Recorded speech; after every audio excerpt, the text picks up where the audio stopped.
Hello, Cryptonauts, and welcome back to another episode of Cryptocurrency Chat. I am your host, Jake Jabarelli, with my co-host, Cryptolissa. Blockchain John is indisposed at the moment. How's it going, Lissa? I It's been a long day and it's Sunday and tomorrow it's not getting any better, but so Alrighty. Well, just for all of you out there who are listening, this content is entertainment, and for entertainment purposes only. Any of the comments that we make or any host or guests we might have on this show is not financial advice. To get that out of the way at the beginning here. Well, let's go ahead and get started with the top 10 daily stats, and then we'll read the crypto news of the day. This is the second day of the year. The cryptocurrency market, as it stands at this very moment, we have Bitcoin is at the top where it always is. It's currently, I'm going to maybe refresh this real quick so I can get the absolute latest numbers. Yep, they changed. You saw that. I'm already recording. $47,198.96 is where Bitcoin is as of this last second, because it's probably already changed. It is currently about 6.5% down over the last week, which is unfortunate because it was going up for a bit there. And the market cap is still a little bit under 900 billion. Ethereum is in second place at about $3,800. It has also fallen about the same amount that Bitcoin has fallen in the last 7 days, about 7%. And the market cap is sitting a little under half a trillion dollars at 455. Binance Coin is currently in third place at about $530. It's also fallen about 3.5% or roughly 3% over the last week, and it is sitting just under 100 billion at about $90 billion right now. Tether is currently at oh wait, is this? All right, never mind. Tether is currently, of course, a stablecoin, so it doesn't change very much. It has moved a little bit, but I'm not going to talk about that because it's not really that important since it's not supposed to change. And its current market cap is about $78 billion. Solana is currently in fifth place. It's also down almost 10% over the last week to $176. And its market cap is currently about $54.5 billion. Cardano is in sixth place. It's also down about 6% over the last week to about $1.30. $1.40, sorry. Its market cap is just shy of $44 billion. USD coin is in seventh place. It is also a stable coin, so it doesn't move much. And its market cap currently is about $42.5 billion. Ripple, or XRP, is in eighth.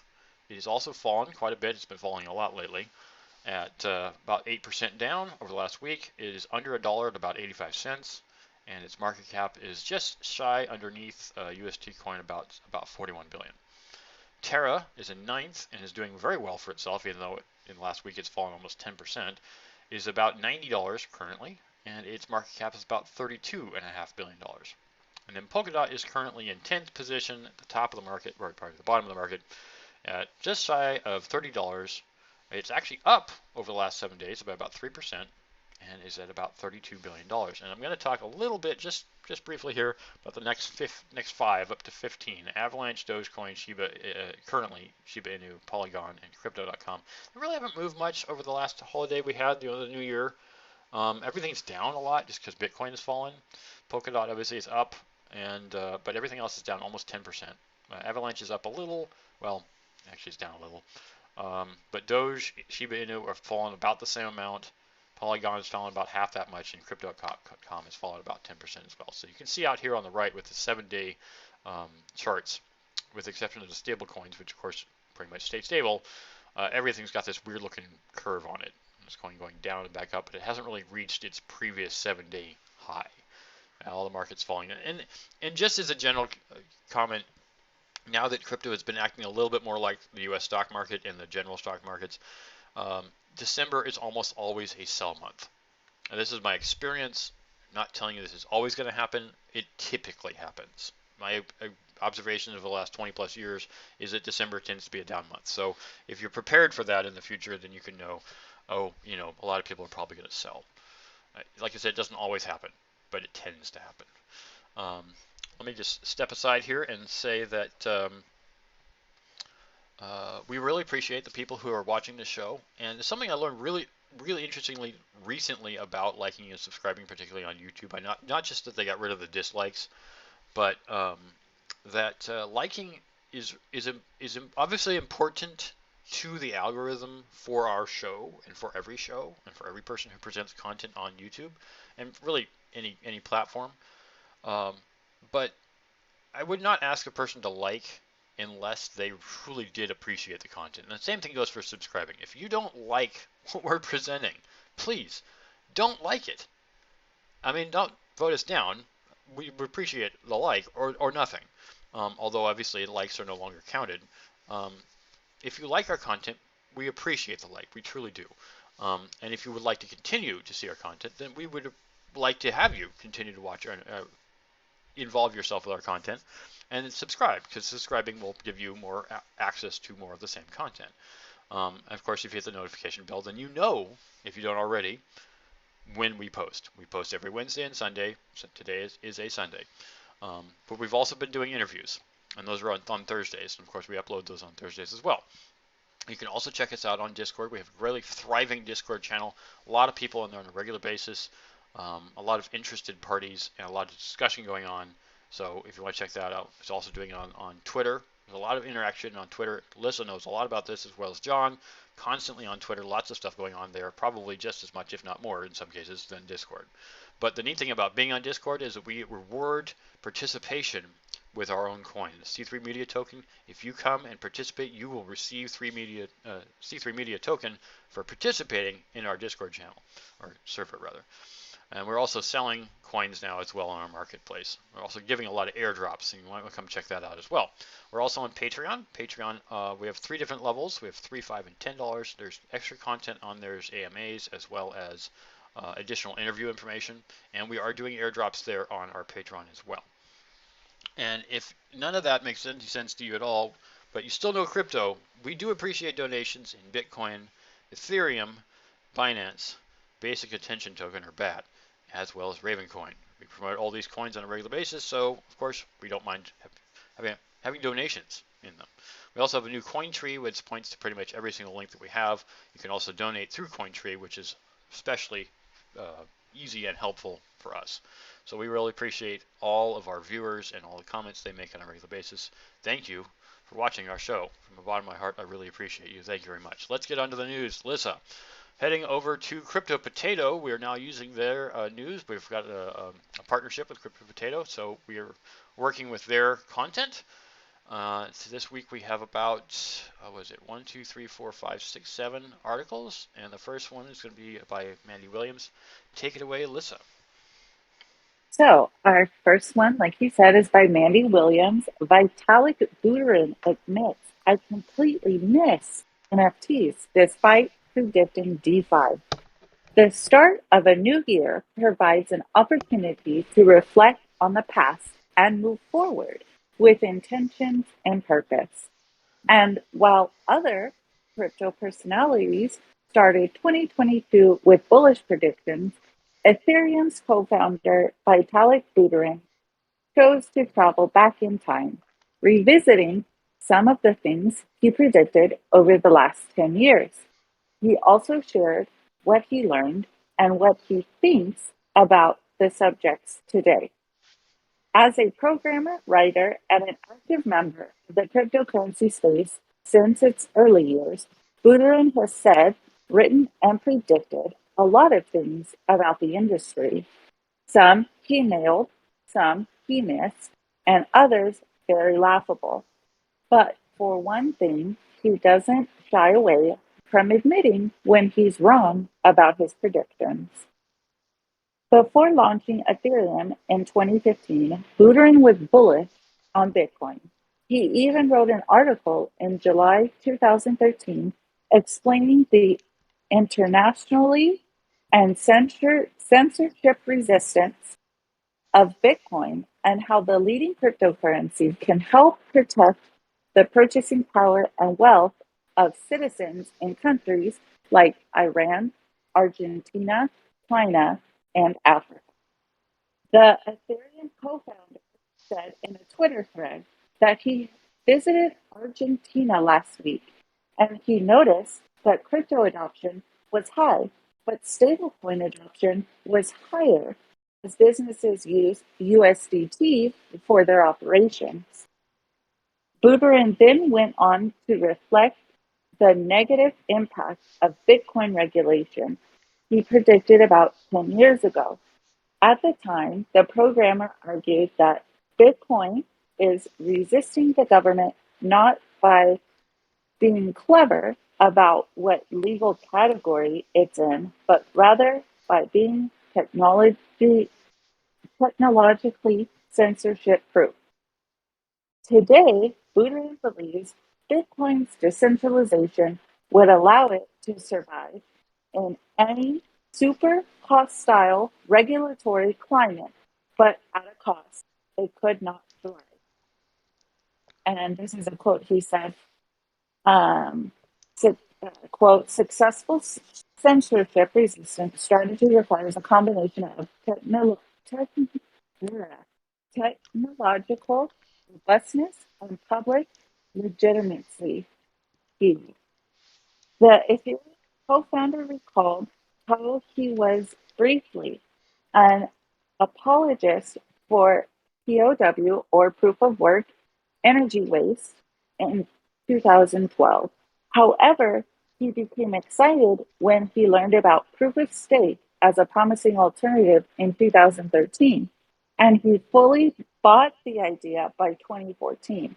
Buterin tagged his transition as a broader intellectual evolution. Buterin also highlighted his predictions about the timeline of Ethereum's POS and and Sharding. sharding. Oh, that word looked really weird to me. Sorry, guys.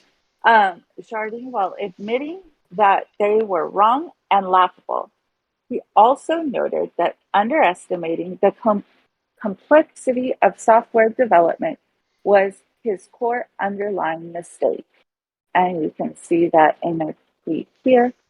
Next on Buterin's list was his comment of the Internet of Money.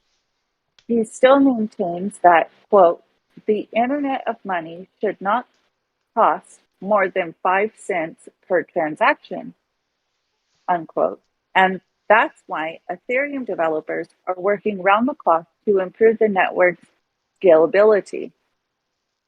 Buterin also recalled an article where he defended altcoins in 2013 for 3 points.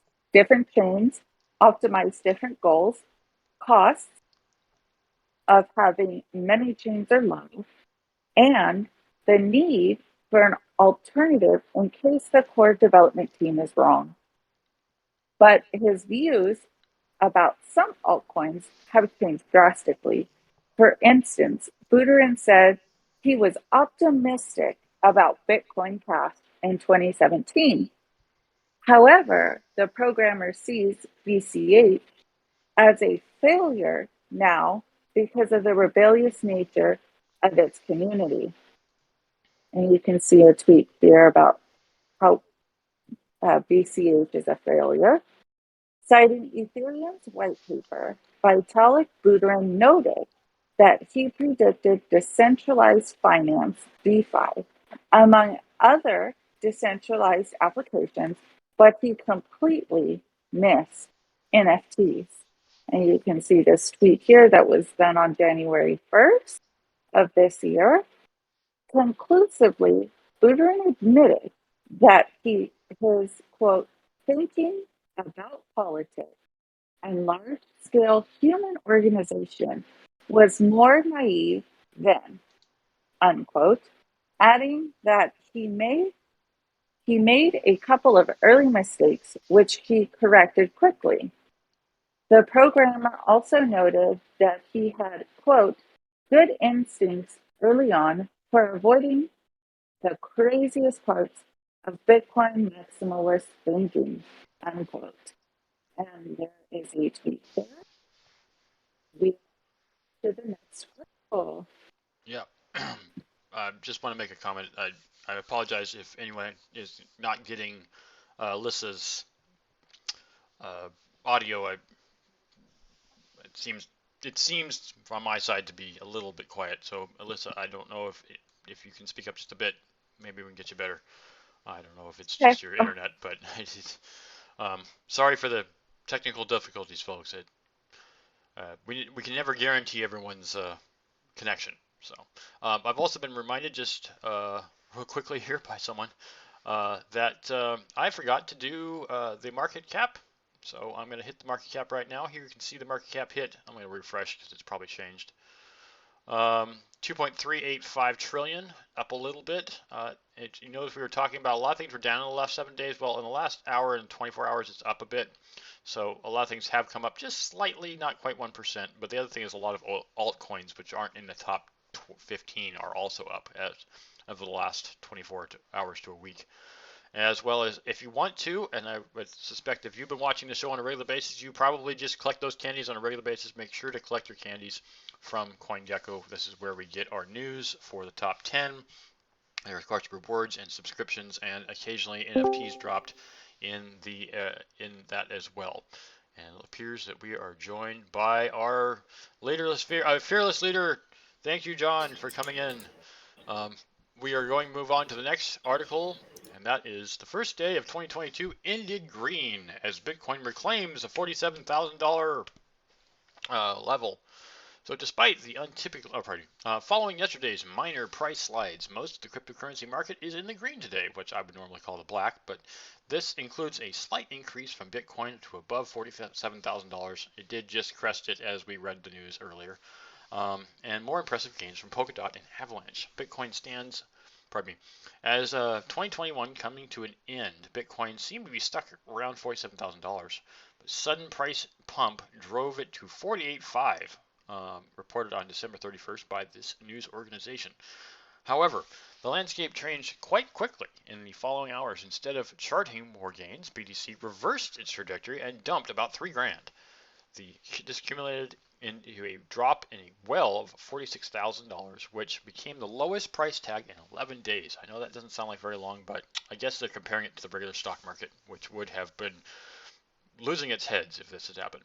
Nevertheless, Bitcoin started to reclaim some of its lost value in the past 24 hours. The bulls added over $1,000 within this time frame, and BTC now stands well above $47,000 following a minor 24-hour increase. Consequently, the asset's market capitalization is now just under $900 billion. Actually, it's just over.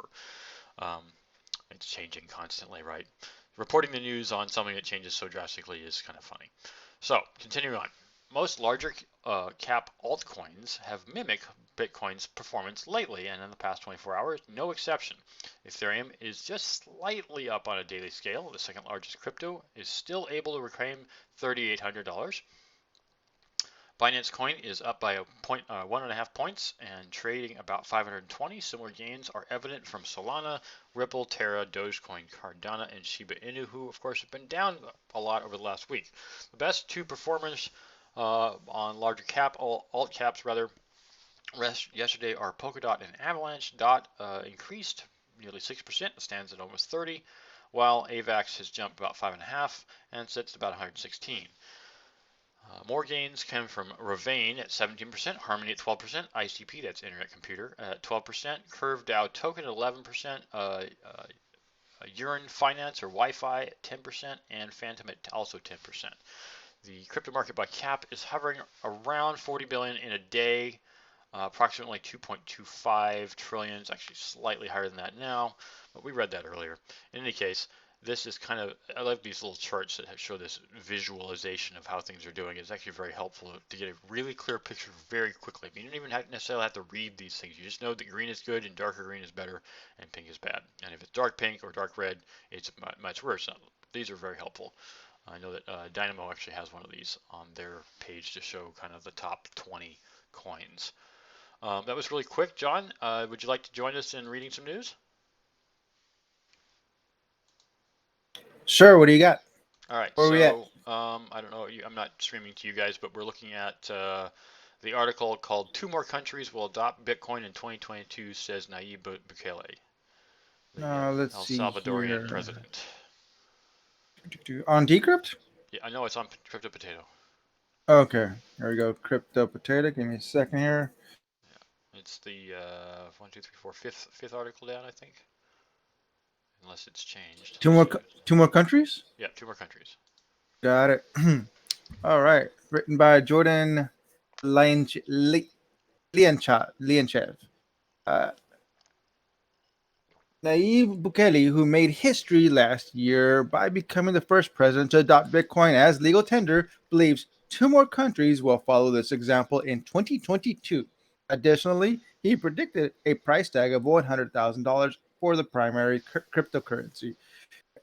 it's it's safe to say that El Salvador is the most open country in terms of BTC adoption, as it voted for the asset to become legal tender in 2021.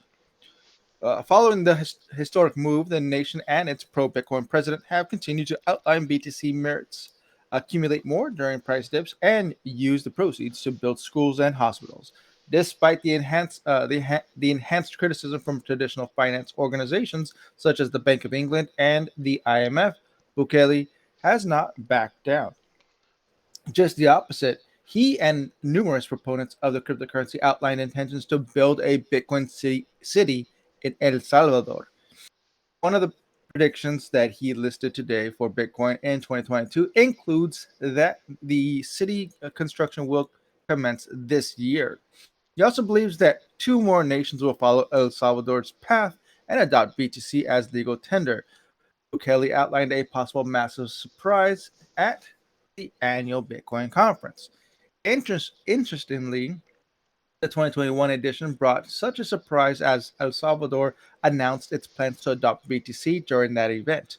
Bukele sees Bitcoin becoming a major electoral issue in the US election this year, as the world's most powerful economy continues to dabble with uh, with how to approach BTC and the entire crypto industry.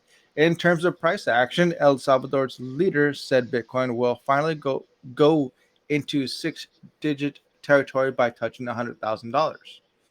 And here's a tweet from, I didn't even know he had Twitter, Nayib Bukele.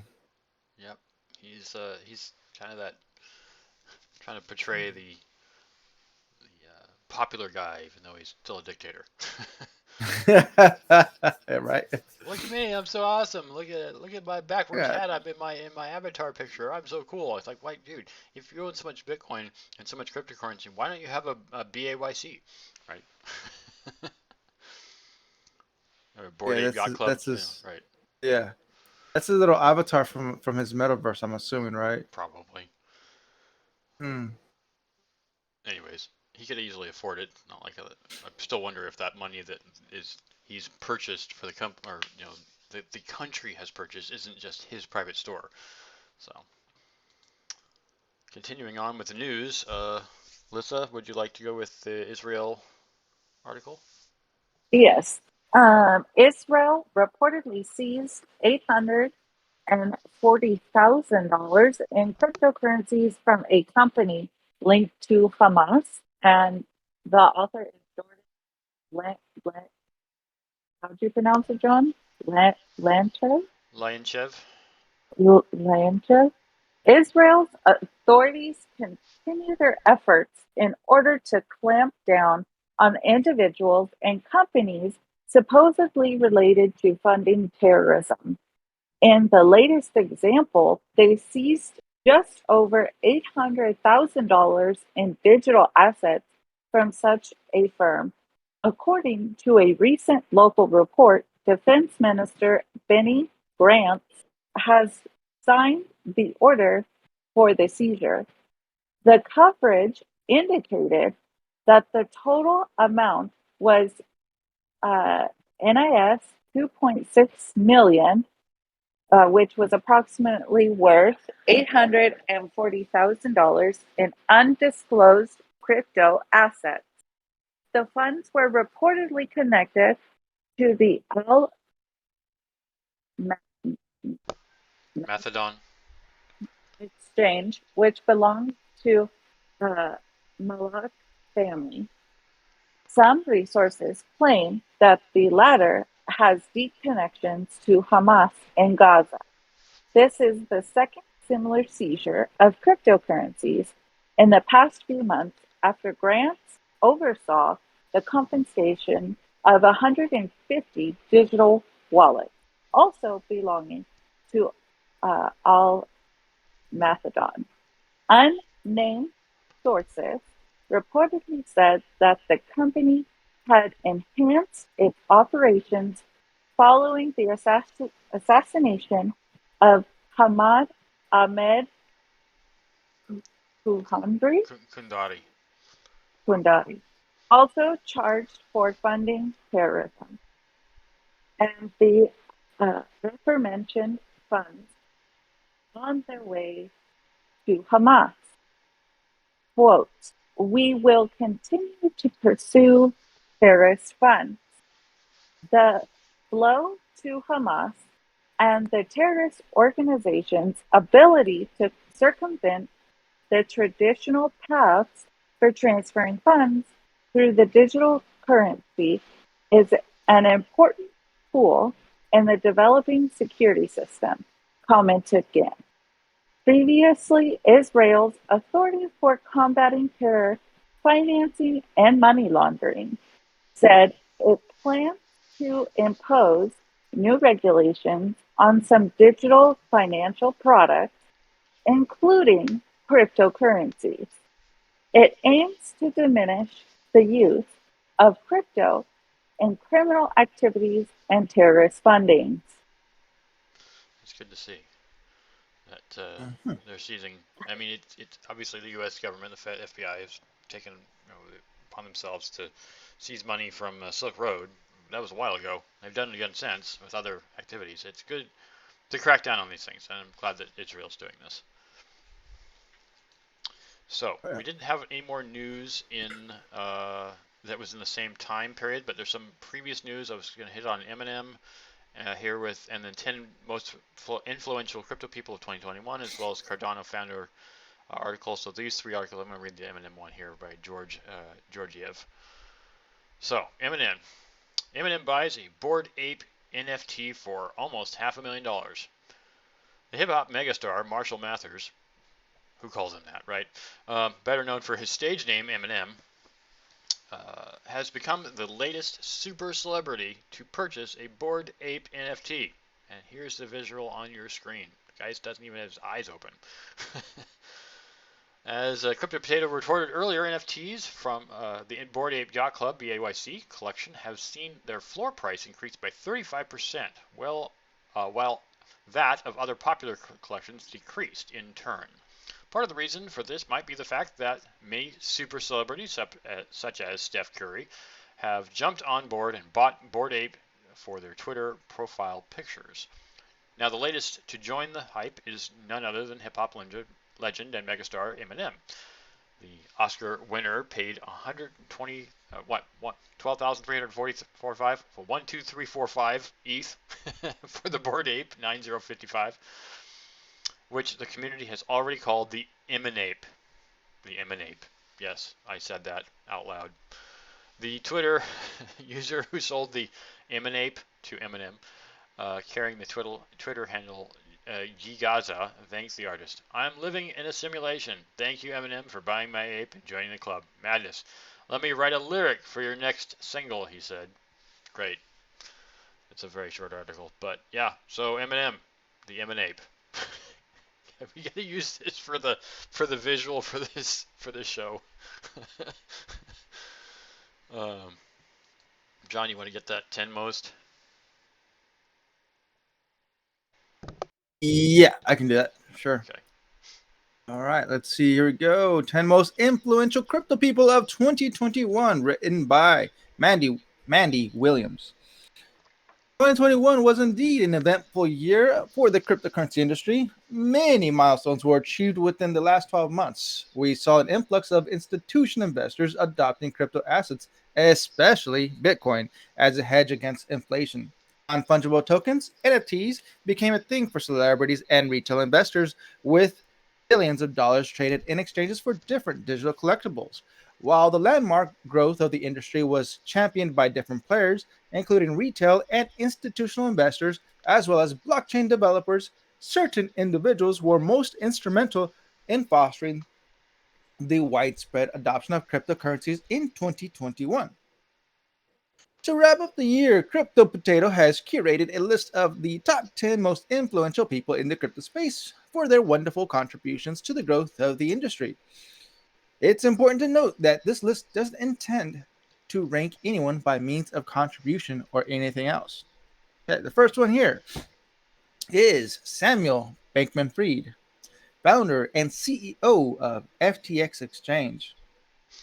Sam Bankman Fried has made fierce contributions to the cryptoverse. He is one of the pioneers of the loving marriage between crypto and sports in the United States.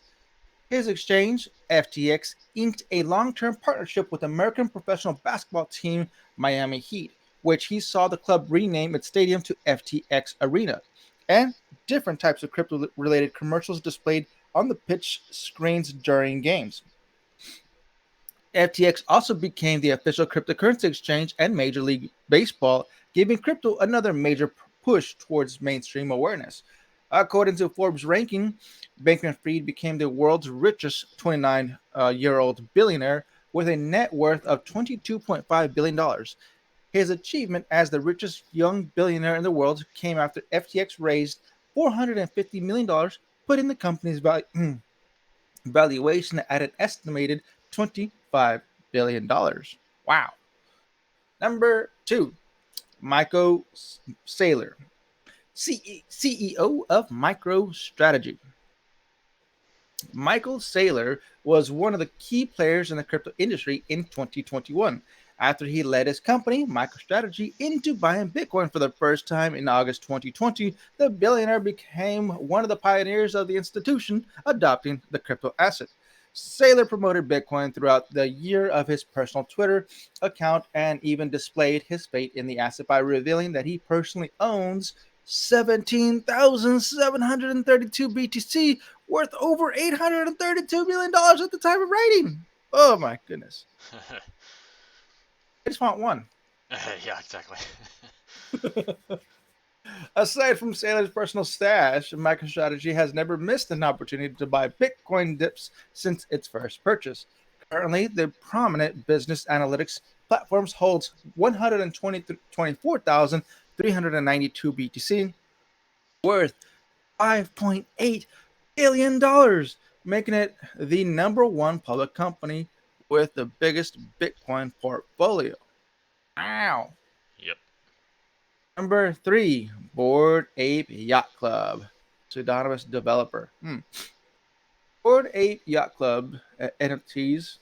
Oh, actually, aside from the massive interest in fungible assets such as Bitcoin, Ethereum, Dogecoin, and Shiba Inu, the industry also experienced a massive surge in non fungible tokens' popularity in 2021. While the critics were still thinking NFTs were a joke, BAYC's pseudonymous developers showed the world that the asset class is worth more than a fortune. There are 10,000 BAYC NFT collections, and the cheapest amount that a trader can obtain one of the collection is 52 ETH or $194,000.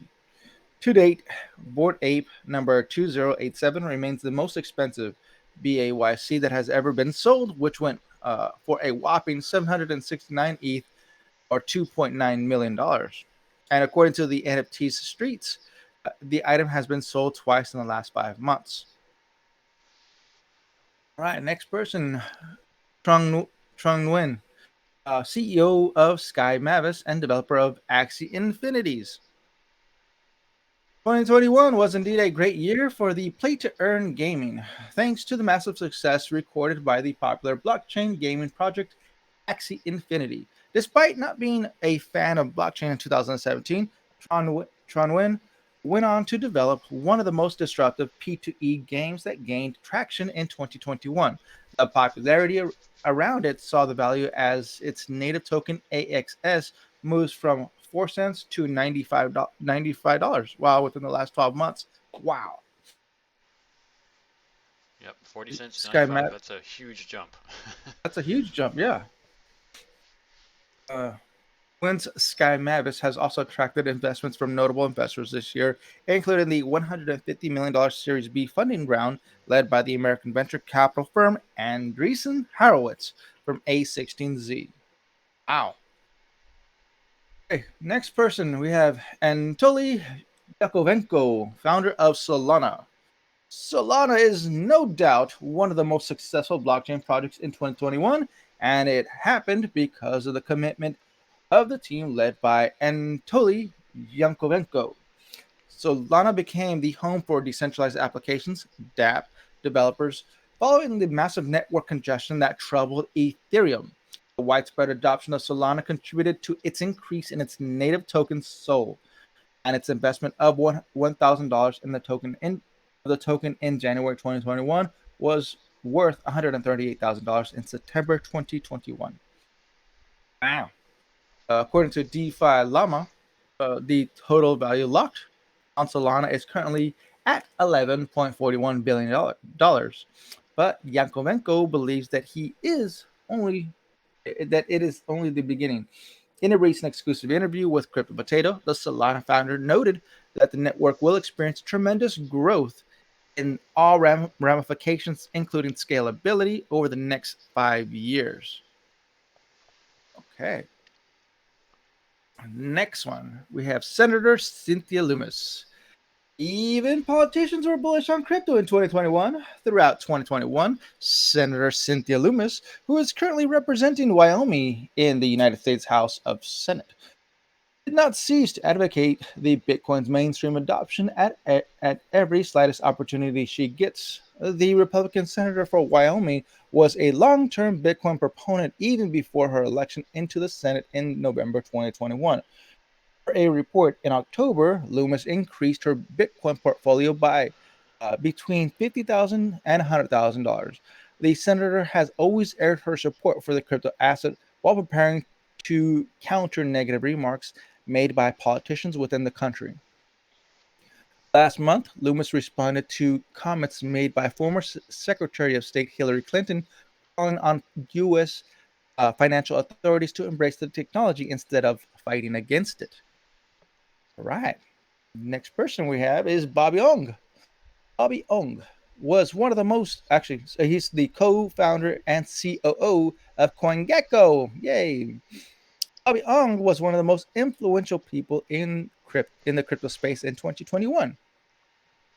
Ong co-founder the popular cryptocurrency data aggregator platform CoinGecko in 2014, and the site has experienced major success since then. From starting as the two-man operating consisting of Ong and co-founder TM Lee, CoinGecko grew to a team of 16 full-time employees in 2020, and the number increased by 54% in 2021. CoinGecko is currently one of the most reliable cryptocurrency aggregator platforms for traders, tracking more than 12,000 assets and over 530 exchanges. Speaking to Crypto Potato in an exclusive interview, Ong noted that the company's goal is to drive mainstream adoption for cryptocurrencies. Quote, 10 years from now, we foresee cryptocurrencies gaining mainstream adoption and blockchain being used by many applications in the background without users even realizing it, he said. And he has a point, yeah. Mm-hmm. Yep. All I would right, say next person. part of his success is due to us because we've been promoting it. Yeah, on Gecko every day. Yeah, every it's a good twice a site, man. week. Twice a week we've been promoting it for quite some time. Mm-hmm. Mm-hmm. All right, next person we have is Chang Pangasel. Of course, he's got to be on this list. CZ, founder and CEO of Binance. Chang Pangasel, CZ, needs no introduction, and his role in the cryptocurrency industry cannot be overemphasized. He has been instrumental in different aspects of the market, from providing funding for new startups to offering users a reliable platform for trading more than 700 crypto pairs. Chase Gould, Finance Investor Director, noted in an interview this December that the exchange's VC unit, Binance Labs, has incubated over 100 cryptocurrency projects in more than 25 countries since 2018. Despite regulators from various parts of the world coming hard at the exchange over operating an unregistered crypto asset trading platform, TZ has tried to keep Binance away from getting sanctioned. Binance scored major points earlier this month when it acquired an 18% stake in private securities exchange HGX, while also receiving regulatory approval from authorities in Canada and Bahrain. All right. Next news, or sorry, next person. Francis Suarez, the mayor of Miami. And he's been all over the news in 2021. Francis Suarez, the mayor of Miami, has been one of the major players promoting the widespread adoption of Bitcoin. Suarez turned Miami into a crypto friendly city and established several initiatives in a bid to get more people to adopt the world's largest cryptocurrency.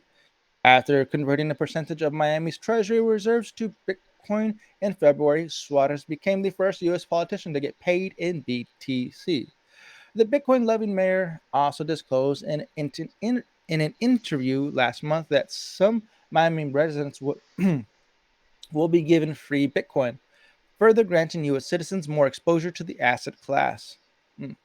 Nice. Yep, he's doing a good job, even though I'm not particularly fond of him, nor the last guy on the list. What about in California, man? You think our governor can do that? I think he can. I don't think he will. He never will. Ah. All right, next person, Nayib Bukele, president of El Salvador. Cool guy. Nayib Bukele inked his name Yep, indelibly. indelibly into the pages of the world history when he made El Salvador the first country to adopt Bitcoin as legal tender. But President Bukele's bullish move did not end there. The country has been on a Bitcoin buying spree, increasing its BTC reserves at the slightest opportunity. Aside from buying 20 Bitcoin schools, building, excuse me, aside from building 20 Bitcoin schools and a mining facility in El Salvador, the president has promised that the country will also build a city that will be powered by the world's largest cryptocurrency. Yep, That was a short he's one. Yeah, but yeah. very bullish on BTC. I wish him the best for the people of El Salvador. Yeah, yeah. Even if it's not all on the up and up, I sincerely hope that the people of El Salvador can prosper on this. All right, the last article we're going to do today is for Alyssa. Cardano founder Carl Hoskinson argues regulators will clamp down on NFTs in 2022. And this is written by George Georgiev. Deidre. Georgiev. Yeah, I cannot pronounce that. Yeah, Russian names. Charles Hoskinson, the founder of Cardano, one of the world's leading blockchain projects, laid out some thoughts on the last day of 2021. Yesterday, he went live on an hour-long YouTube video talking about the past, the present, and the future of Cardano, the industry as a whole. One of the things that Hoskinson's mentioned in the video is that 2022 will probably be one of the best years for the industry and for Cardano specifically. He also outlined that the market grew too quickly and that, quote, we're going to digest as an industry the consequences, for better or worse, of becoming big so quickly, end quote. Among some of the predictions he made in the video, he also said that, quote, we're probably going to have a resolution on the Ripple case, unquote, while also outlining that at this point, Ripple looks like they're going to win. Hoskinson said that going forward in 2022 and beyond, we're likely to see a lot of regulatory involvement in the industry, specifically clamping down on DeFi and non-fungible tokens or NFTs. He gave an example of what happened to initial coin offerings or ICOs and how regulators took an aim at them in 2018 and 2019. And that's a short little article. Yeah, yeah, they're mostly short, it seems, with the exception of the one that John just got done with. But yeah, it's not supposed to be long. Sundays are often short. Not a lot of news. People don't tend to write a lot on the weekends unless it's some famous celebrity passing away. I think you guys already know about that, but in any case, I I just wanted to say that it's interesting to see celebrities getting into like Eminem's Bored Ape Yacht Club purchase. It seems like a minor thing, but Israel, clamping down and picking up illicit activities. And of course, a lot more about Nayib Bukele and both being an influencer as well as him talking about more things in the news. So not a lot going on, and thank you, John, for joining us at the last toward the end here. We don't have a lot more to say. I just want to make a note again, as I said before earlier in the show, that we really appreciate you guys listening and watching and participating, not only with our Discord channel, but on Crypto Twitter with all the live spaces that John and Lisa are doing, but also in Discord and all of your donations. We're also, John, do you want to talk about the t-shirt thing, or is that not something we want to talk about right now? Nope. Oh, okay. All right. Well, we appreciate everyone from having been on the listening to us today. Thank you all for joining us. And remember, we're here doing our podcast on Wednesdays and Sundays, and interviews on Thursdays most of the time when we actually have them going.